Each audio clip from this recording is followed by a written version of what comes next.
नमस्कार दोस्तों, इस समय मैं प्रयागराज के एरिया में हूँ। हड़िया विधानसभा एक ऐसी विधानसभा है जो हमेशा चर्चित रहती है। वहाँ पे बैठे हुए हैं और वहाँ का एक खास मुद्दा है और वो मुद्दा इतना बड़ा है जो एक के लिए नहीं है। ये एक जगह की बात नहीं है, पूरे प्रयागराज की बात है और सबकी बात है। यहाँ के एक ऐसे संघर्षशील युवा क्रांतिकारी रामचंद्र यादव जी, जो कि एडवोकेट हैं, उनका एक संकल्प है कि हमारे क्षेत्र की जनता, हमारे ज़िले की जनता और अगल बगल के जितने भी ज़िले हैं, कोई बीमारी से न मरे। सही कह रहे हैं, क्योंकि आज के दुनिया में, आज के ज़माने में स्वास्थ्य के प्रति और इलाज इतना महंगा हो गया है। किसी हॉस्पिटल में चले जाइए प्राइवेट, तो हम नहीं कहते कि कोई गरीब आदमी इलाज कर सके। उसी क्रम में हम बात कर रहे हैं। ये गुरुजी हैं और ये हमारे नेताजी बैठे हुए हैं और इधर भी आरबी पाल जी हैं, जो कि जिला पंचायत सदस्य हैं।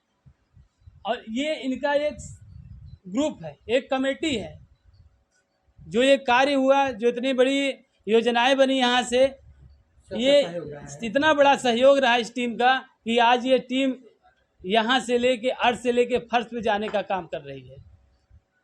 हम अपनी बात तो करते हैं, लेकिन हम ऊपर से जो भी हमारा वीडियो देखे, ये ज़्यादा से ज़्यादा लोग शेयर करें और उसको पहुंचाएं, कमेंट करें, क्योंकि यहाँ ज़रूरत है, इलाज की सबसे ज़्यादा ज़रूरत है। ऐसे एम्स का होना प्रयागराज में ज़रूरी है, क्योंकि यहाँ पे विश्व का सबसे बड़ा मेला लगता है, महाकुंभ। करोड़ों लोग आते हैं यहाँ पे, तो इलाज तो लाजिब है ना, बनता है ना।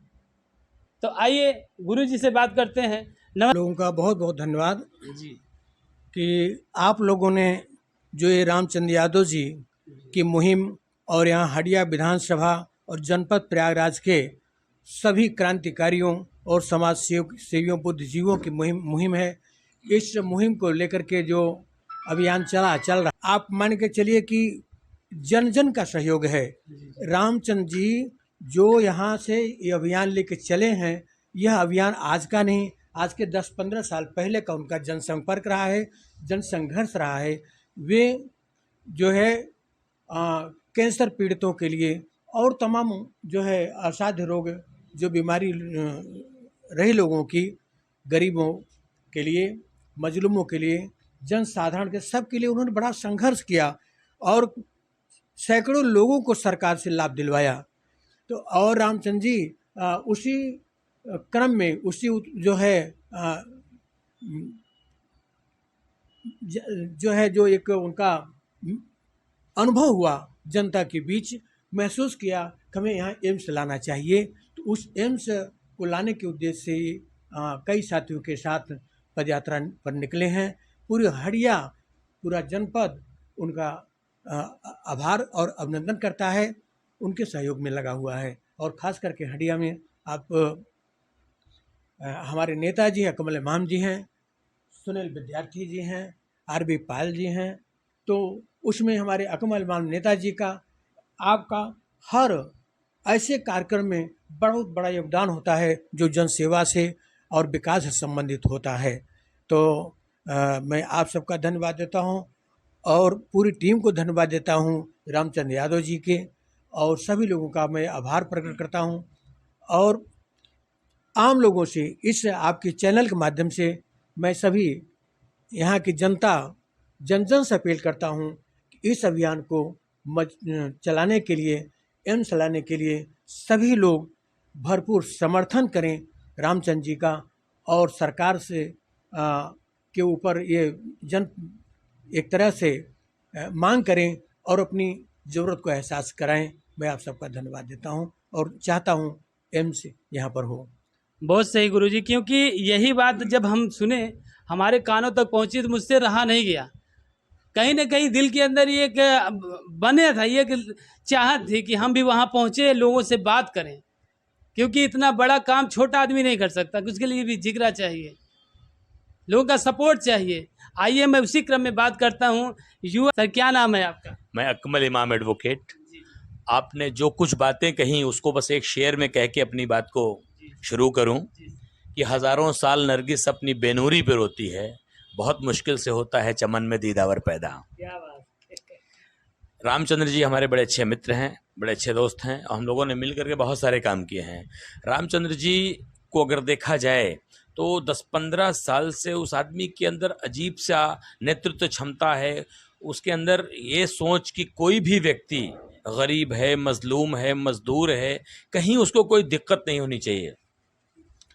बहुत सारे काम किए, हर स्तर से काम किए और कोई भी ऐसा मरज, लाइलाज मरज किसी को हुआ, कोई भी अगर सुन पाया वो आदमी, चाहे सरकार से जिस तरह से मदद लिया, किसी सांसद से, विधायक से, जहाँ झुकना पड़ा उस आदमी ने कहीं अपने आप को बड़ा नहीं दिखाया, झुक करके उनसे पैसा ले आकर के उसका इलाज कराया। और उस कड़ी को आगे बढ़ाते हुए एम्स जैसी संस्था को लाने की सोच अगर एक आदमी रखता है तो निश्चित तौर पे बहुत बड़ी सोच वाला व्यक्ति बहुत है। बड़ी, बहुत बड़ी। तो वो सोच को सलाम करते हैं। उनका जो मेहनत है, जो जिस यज्ञ को करने वो निकले हैं, उसमें वो पूरी तरह से कामयाब हो, यही ऊपर वाले से दुआ करते हैं। जब वो जंतर मंतर पर पहुँचें और उनका ज्ञापन हमारे नेताओं तक पहुँचे तो उन्हें संज्ञान लेना चाहिए कि एक व्यक्ति, एक किसान का बेटा जगदीशपुर के गांव से, हंडिया से निकल के और दिल्ली इसलिए पहुंचा है कि उसमें उसका कोई लाभ नहीं है। एम्स जब तक बनेगा तब तक हो सकता है कि अकमल इमाम भी जीवित ना रहें, रामचंद्र भी जीवित ना रहें, लेकिन आने वाली पीढ़ियों को जो इलाज मिल सकेगा उसके लिए वो बहुत बधाई के पात्र होंगे। हम चाहेंगे अपने नेताओं से कि उनको उनकी सोच जो है, उनकी सोच में अपनी सोच को मिलाते हुए इलाहाबाद में, प्रयागराज में एम्स की स्थापना की जो मुहिम है उसमें मदद करें। बहुत बहुत धन्यवाद। बहुत अच्छी बात कहें कि हम रहें ना रहें, लेकिन हमारी यादें हमेशा रहनी चाहिए, आने वाली पीढ़ियां खुश रहें, यही सोच होनी चाहिए हम सबकी। और पाल जी, उनसे बात करते हैं, जानते हैं क्या नाम है सर आपका? मैं आरबी पाल, पूर्व जिला पंचायत सदस्य जी, हूं। जी। और सबसे पहले मैं आप सबको धन्यवाद कि एक अच्छे मुहिम को जनता के बीच बताने की कोशिश आप लोगों ने किया है। ये हमारे अधिकारी और नेताओं तक बात पहुंचेगी कि जो आज हमारे हंडिया से और जगदीशपुर गांव से चलकर रामचंद्र यादव जी ने जो ये बीड़ा उठाया है, निश्चित तौर पे ये हमारे आम और आवाम की जो बहुत गंभीर समस्याएं हैं, कि हार्ट हो गया, कि किडनी, लीवर, किडनी स्टोन जैसे गंभीर बीमारियों के लिए हमें पीजीआई इलाहाबाद तक जाना पड़ता है, लेकिन वहाँ कितनी लाइनें हैं, वीआईपी है कि वहाँ आम आदमी का इलाज हो नहीं पा रहा है। उसके लिए यहाँ हमारे लोग मर जा रहे हैं, जिनको इलाज नहीं हो रहा है। तो ऐसे में अगर हमारे यहाँ एम्स स्थापित इलाहाबाद प्रयागराज में होता है तो आम आदमी का जो जीवन है वो सरल हो जाएगा और इलाज हो जाएगी, तो वो अपना अपन जीवन जी पाएगा। तो इसके लिए हम लोग जितना सहयोग हो सकेगा, रामचंद्र यादव जी का जनता का सहयोग मिल रहा है और ये कारवा उनका पूरा हो। और वो हमेशा स्वास्थ्य, शिक्षा, तमाम चीज़ों के लिए उन्होंने हमेशा आगे एक कदम आगे बढ़ के लोगों की मदद किया है। ये बताइए कैसे विचार आया कि एम्स बनना चाहिए, क्या कैसे प्लान बनाया आप लोग? देखिए, शुरू में ही हमारे राजनीतिक गुरु आदरणीय धर्मराज सिंह यादव गुरु जी हैं, जो समाज विचार मंच के राष्ट्रीय अध्यक्ष हैं, और समय समय पे महसूस करते रहते हैं कि गांव के गरीब की झोपड़ियों में रहने वाले व्यक्ति को शिक्षा कैसे संभव हो, इलाज उनका कैसे हो। ये सारी चीज़ें हमारे गुरु जी ने हम लोगों को रास्ता चलते हुए दिखाया कि झुग्गी और झोपड़ियों में रहने वाले व्यक्ति के पास अच्छी शिक्षा कहाँ से मिलेगी। तो कहीं न कहीं तो बात जाती है, गांव में शिक्षा बेहतर के लिए प्राइमरी स्कूल का बेहतर होना इसलिए ज़रूरी है कि गांव गरीब आदमी की शिक्षा तो जो 5 स्टार होटलों की तरह जो हमारे विद्यालय बने हैं, जी, जी। आम आदमी का शिक्षा वहाँ हो पाना संभव है नहीं। तो हमारे आदरणीय गुरु जी की सोच है, आदरणीय गुरु जी वहाँ तक सोच पाते हैं और हम लोगों को मार्गदर्शन करते रहते हैं। तो उसी क्रम में रामचंद्र यादव जी भी गुरु जी के सानिध्य में रहे हैं। वो समय समय पर गरीबों की मदद, जैसे गुरु जी ने बताया, कैंसर पीड़ित तमाम समस्याओं से उन्होंने सरकारी धन मुक्त करा करके लोगों गरीबों की सेवा किया है। तो इस क्रम में वो लगातार मदद करते रहें, तो उनको लगा कि ऐसा ना हो कि हम एक हॉस्पिटल की मांग करते हैं, जी, जी। एम्स की मांग करते हैं, जिससे आम कितने लोग मदद कर पाएंगे। इससे हर आम आदमी की इलाज वो स्वतः कर जाके कर पाएंगे। सही बात है, एक आदमी तो अकेला नहीं कर सकता, संगठन बहुत ज़रूरी है, सहयोग बहुत ज़रूरी है। तो हम सभी, इस क्षेत्र की जनता, इस ज़िले की जनता और इस प्रदेश की जनता और इस देश की जनता, जो भी देख रहा है, सुन रहा है, सबका सहयोग चाहिए। आज अगर प्रयागराज में एम्स बनेगा तो आने वाले अगल बगल जितने भी ज़िले हैं सबका लाभ होगा। और कल हम कहते हैं कि आज प्रयागराज बना तो कल हो सकता है आपके ज़िले में भी बने। इस और हमारी एक बात और है कि कहीं अगर गलत हो रहा है, हम जितने भी युवा हैं हमेशा गलत का विरोध करिए तो ऑटोमेटिक कुछ न कुछ तो बदलाव होगा।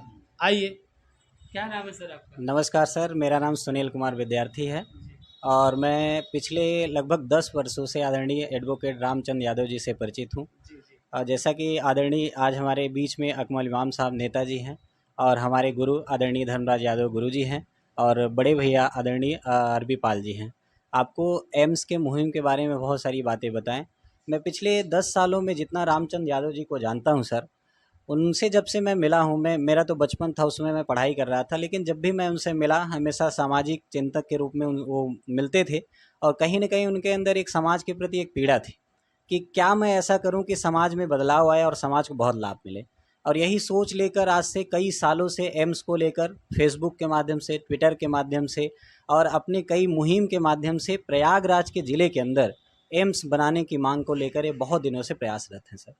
और इसी कड़ी में अगले ये जो सितंबर महीना बीता है सर, ये जो अगर बताएंगे तो जो एम्स की मुहिम है सर 20 सितंबर को स्टार्ट की गई थी हडिया के तहसील परिसर से और जिसके संचालन करता है अकमल इमाम साहब, आदरणीय धर्मराज यादव गुरु जी और इसके जो संयोजक हैं आदरणीय रामचंद्र यादव एडवोकेट साहब। आप सभी लोगों ने समाज में, हडिया विधानसभा में, जिले भर में इसके लिए भ्रमण किया और लोगों से मुलाकात करी कि 20 सितंबर को हडिया तहसील परिसर में आएँ और 18 सितंबर को हडिया तहसील परिसर में आए और एक पद यात्रा निकाली जाए ताकि देश को और पूरे उत्तर प्रदेश को एक संदेश जाए कि इलाहाबाद एक बहुसंख्यक वाला ज़िला है और उसमें इलाहाबाद उत्तर प्रदेश जो हमारा राज्य है, उत्तर प्रदेश के अंदर जो इलाहाबाद है ये बहुत ही एक संख्या अपने आप में रखता है। तो आपने सर देखा भी होगा कि बहुत समय पहले एक बार हमारे उपरदहा में एम्स की मांग आई थी। एक बार यहाँ पारित होना था, लेकिन क्या कारण रही, क्या सरकार की मजबूरी रही कि ये एम्स उठाकर गोरखपुर दे दिया गया। तो इसी कड़ी में रामचंद्र यादव जी ने सोचा कि अगर हमारे ज़िले में हो जाए, चाहे वो हमारे हडिया में हो या फिर ज़िले के किसी भी कोने में हो जाए, तो जनता को बहुत फ़ायदा मिल सकता है। तो 18 सितंबर को पद यात्रा निकाली गई और सर अगर बताऊँ तो आज 20वां दिन है, इस पद यात्रा का आज 20वां दिन है और आज ये पद यात्रा आगरा में पहुंच जाएगा। आज रात्रि को आगरा में विश्राम होगा और अगले 18 अक्टूबर को हम लोग दिल्ली जंतर मंतर पे पहुंच जाएंगे और जब दिल्ली जंतर मंतर पे पहुंचेंगे तो आदरणीय प्रधानमंत्री जी को एक हम लोग मनोनयन पत्र देंगे और उससे मांग करेंगे कि प्रयागराज जिले के अंदर एक एम्स की स्थापना हो जिससे यहाँ के लोगों को सुचारू सरल इलाज मिले। क्योंकि देखिए सर, समाज और देश, अगर कोई राज्य, कोई ज़िला आगे जा सकता है तो वहाँ शिक्षा अच्छी होनी चाहिए और उसके साथ साथ स्वास्थ्य अच्छा होना चाहिए, बहुत जरूरी है। अगर स्वास्थ्य नहीं है तो जैसे हम लोग देखते हैं कि सरकारें मुहिम चलाती हैं कि देश को आगे लेके जाना है, तो जब हम छोटे से बड़े लेवल स्तर तक के नागरिकों का स्वास्थ्य अच्छा नहीं करेंगे तब तक हम ये कैसे कर सकते हैं कि भारत एक बहुत आगे वाला देश है, या भारत के अंदर जो उत्तर प्रदेश है या उत्तर प्रदेश के अंदर जो ज़िले हैं या भारत के जितने भी ज़िले हैं वो आगे हैं। इसलिए गरीबों की मदद करने के लिए एम्स की स्थापना करनी चाहिए। और सर सवाल पूछिए। बहुत सही सवाल है, आप तो सारा जवाब ही दे दिए। क्योंकि ये सही है जो हमारे देश का एक एक बच्चा जब स्वस्थ होगा और शिक्षित होगा तो इस देश को सोने की चिड़िया से बनने से कोई नहीं रोक सकता है। और मैं इसी क्रम में कहना चाहता हूँ कि जो भी इस टीम के जितने भी मेंबर हैं सबका बहुत बहुत धन्यवाद है और इनकी टीम निरंतर आगे बढ़ती जा रही है और इनका सहयोग करें, जो भी है, जहाँ से भी हैं, जैसे भी हैं, क्योंकि एम्स की मांग है, एम्स बनना चाहिए। इसी के साथ सर मैं सभी हडिया के जनता वासियों से, प्रयागराज के जनता वासियों से निवेदन करता हूं कि एम्स मुहिम को सपोर्ट करें। आज रात 7 और 8 बजे के बीच में एम्स मुहिम को लेकर एक सोशल मीडिया मुहिम चलाई जा रही है कि जो लोग समर्थन करना चाहते हैं, जो लोग सहयोग करना चाहते हैं, वो अपने सोशल मीडिया के माध्यम से आज रात 7 और 8 बजे के बीच लाइव आकर कम से कम इस पदयात्रा को सपोर्ट करें और जिससे आदरणीय रामचंद्र साहब को एक सपोर्ट मिले कि हाँ जनता उनके साथ है और ये निरंतर बढ़ता चला जाए और इसको एक मजबूती मिले। तो मैं सभी क्षेत्रवासियों से, जनता वासियों से निवेदन करता हूँ कि आज रात 7 से 8 बजे के बीच आप अपने सोशल मीडिया के माध्यम से प्रयागराज पदयात्रा को सपोर्ट करें। जैसा कि अभी कहें, सही बात है कि जो भी आज तो मोबाइल सबके हाथ में है, तो सब लोग मोबाइल उठा लीजिए और जागरूक हो जाइए। प्रयागराज को एम्स की ज़रूरत है, तो आज शाम 7 बजे सभी लोग लाइव से जुड़िए। और हड़िया विधानसभा को एम्स की ज़रूरत है और आपकी स्वास्थ्य की सुविधा को देखते हुए सबको इलाज की ज़रूरत है। इसी के साथ नमस्कार, जय हिंद, जय भारत।